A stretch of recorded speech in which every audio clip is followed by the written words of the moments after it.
to another edition of PE Live. I am joined by Master Splinter and the Shredders today. Thank you guys so much for being here. Thank you. That was a really nice Miss America wave. I've been practicing. It shows. Well done. You have such a great backstory because you come from other bands. Like, that's how you first started. Can you talk a little bit about how Master Splinter and the Shredders came to be? Sure. Well, we all actually know each other from years of playing music in town. And Ryan and I used to play in a band by the name of The Outside View. And then I joined a band named Inverse. And actually, Anthony was in that band many moons ago, before I was even in that band. And freshman in high school. Were they No Comply back then? Yes, that was No Comply. Yeah. And I played in a metal band called Dark Haven. So when Ryan left Outside View, our singer bass player split. Ryan joined my band, so we're all like swapping bands. Yeah. Ryan and I actually had a band in high school called Blind Ambition. Yep. So we go way back.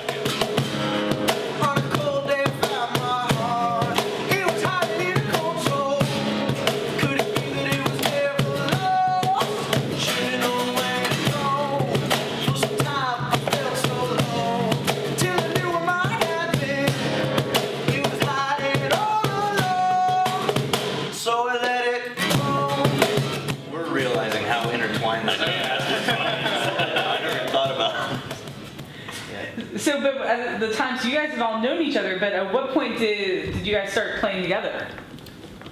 I think about late 2008, 2009, Ryan and Brennan gave me a call. They're like, hey, we want to put together just a little cover band to do a random show. Like once a month it was? Yeah, that's what it started. We're like, we have our serious band, you have your serious band. This will just be like a fun way to play some covers. And so were you playing, like, what kind of covers were you doing? Like, whatever people were people shouting Freebird at you? Like, we didn't learn it for about 2 years. People that shouted at us. I remember one of our staples was, hey, Guitar Hero is really popular. Let's get the playlist off Guitar Hero and just play all those songs. Yes. A lot of 80s stuff that we don't do as much now. Well, it did. Well, and it kind of became like the night at Barley and Hops, R.I.P. Barley and Hops. Yeah. But like that became like that was like what everybody went to. It was like once a month, Thursday nights, and then the next month was twice, and then by the third month it was every Thursday. Yeah. And then it stayed that way for like 2 years. So how did you go from being that cover band and like kind of the fun like this we're blowing off steam to being like starting to do original music? Well, I think. Once Anthony joined, we kind of started just taking it in different directions with the songs we were doing, and then as our other projects started to be not as successful or not as active, we started kind of realizing we gel really well together. Like, why are we? Maybe this is really our main band now, you know. You're that desire that I hate to feel.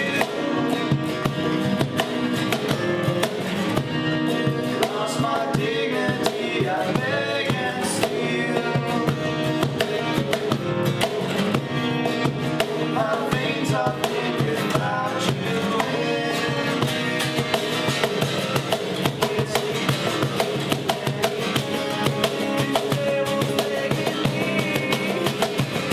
Well, how did the sound come about for Master Splinter and the Shredders? Because you guys have come from such diverse backgrounds and have played so many different things. Like, how did the band's sound take shape? I think it's kind of just like a amalgamation of everything that we all grew up with.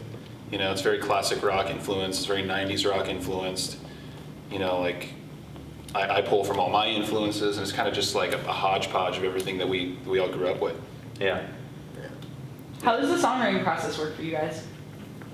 Well, we pretty much go on the internet and we steal songs. So that's about it. We steal. Yeah, we search for these like no-name bands, don't really have a following. And we're just like, that sounds good. We'll take that. I think over the years, both myself and Brennan, and I know Ryan and Anthony too, I know I've written music that didn't necessarily fit with the other bands that I was in, and Brennan had the same kind of thing, and it actually, when Anthony joined the band, he kind of took us in another direction as far as a little more focused on musicality and a little bit more paying attention more to how we were writing and how we were playing. So it was almost like a learning process to start writing these songs to get Anthony's approval of let's find something we think Anthony's gonna like to play drums to.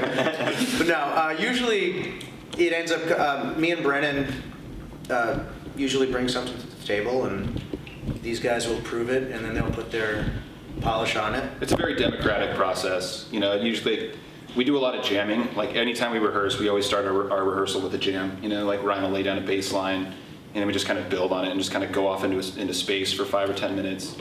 So our writing process is kind of like that. Like Sal and Brendan will start with a riff or something, and then we'll just kind of like it kind of asks for things, you know, transitions or changes or other things, and we kind of just all contribute, you know, and then it starts taking shape eventually, and then we just play it over and over and over again, you know, make little refinements here and there, and we end up with a song.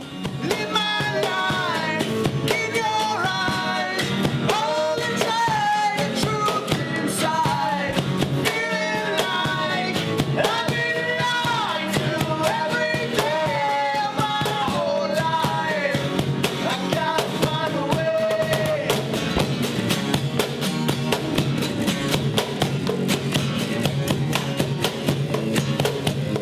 Well, you have a lot of, like, you've been getting a lot of attention, like high-profile gigs as well. Just, I remember the winery opening for Gym Blossoms, which was That was a lot of fun. Yeah, that was awesome. He has a lot of tambourines, which I was impressed by. I was like, yeah, Gym Blossoms has a lot of tambourines. It was fantastic. That was like we don't feel like a cover band tonight, you know. You know, Yeah. that was It's the real deal. That was the first show. I believe we wrote one song, "Come For You," to have an original song last year, because people kept on asking us, hey, you know what, you guys play well together, why don't you write your own stuff? And while we all wanted to, we just never took the time to do it. But we wrote the one song, somebody heard it, and they're like, do you want to open up for the Gym Blossoms? Play original music. So I'm like, maybe this is like our moment to really focus on writing originals. So we're like, we need to fill 45 minutes. So that gave us a deadline. Yeah, you so know, we to have a bunch of originals we ready. and we pretty much took it in the direction of, if people like it, we'll continue doing it. Like we'll gauge it by the crowd's reaction, and they seem to dig it. I was gonna say, since you're here, people liked it. Yeah. Right. Well, now, so one of the things you guys have been working on is an EP. Can you talk a little bit about that? Well, the EP is something I think we are all pretty excited about, you know, having come out. We've always talked about getting the originals out, and now we actually did it. We have Alex Pappas from, you know, Temecula band, Finch, doing the recording, and he was super excited to participate, and I think they sound really, really good. I'm pretty proud of everything that's going to be coming out. Oh, would you hesitate my head? Unplug me before I end up dead.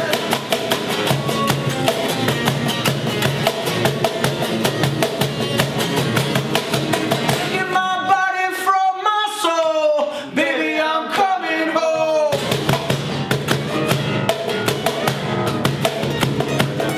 Everything's tracked, so we're still working on the mixes and whatnot, but sort of our work is done. So now We fortunately, it's all on Mr. Pappas, but We fortunately- he's great to work with, and Yeah. really excited to hear him. We got our buddy Jackie Bertoni lending his percussion talents Yes. on the album. He's amazing.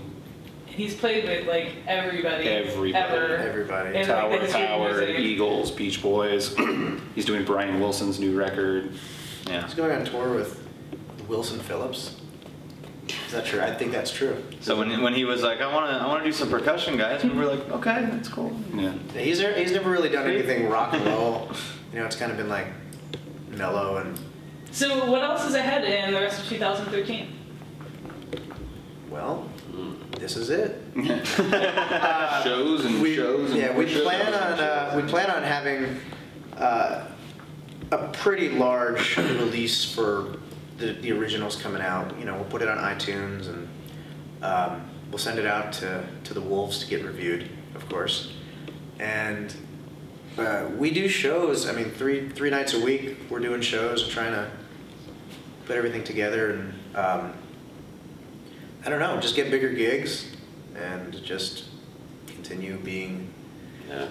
on the trajectory we're on.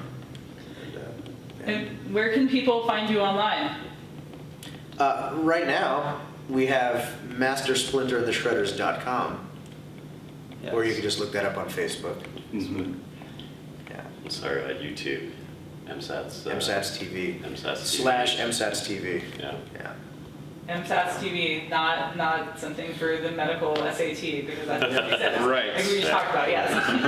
MSATs Completely TV. unassociated. That's right. Oh, We then have to maybe- say that for legal This purposes. is not a test. This is not a Not a test. test. That's we also do a Ustream every once in a while, so we'll do live footage of our shows that people can check out. I can't remember the actual Ustream, but we post a link on our Facebook or our .com so that people can check that out. Yeah, I saw that you guys have done that. Like, have you been like finding people from around the world? Like, are you just getting people that like exposure to people who aren't coming down to Temecula, Murrieta, or anywhere in Riverside County or San Diego? It's kind of all over. I've had people say, yeah, I watched your first set at home and then I got excited and wanted to come down, so they came down to the bar and finished the night with us. So Yeah, pretty cool. That's cool. You are motivating people to get Right. off their couches. See, Yeah, that's like I can sit at home, but it looks like they're having so much fun there. You know, I'm just gonna get down there.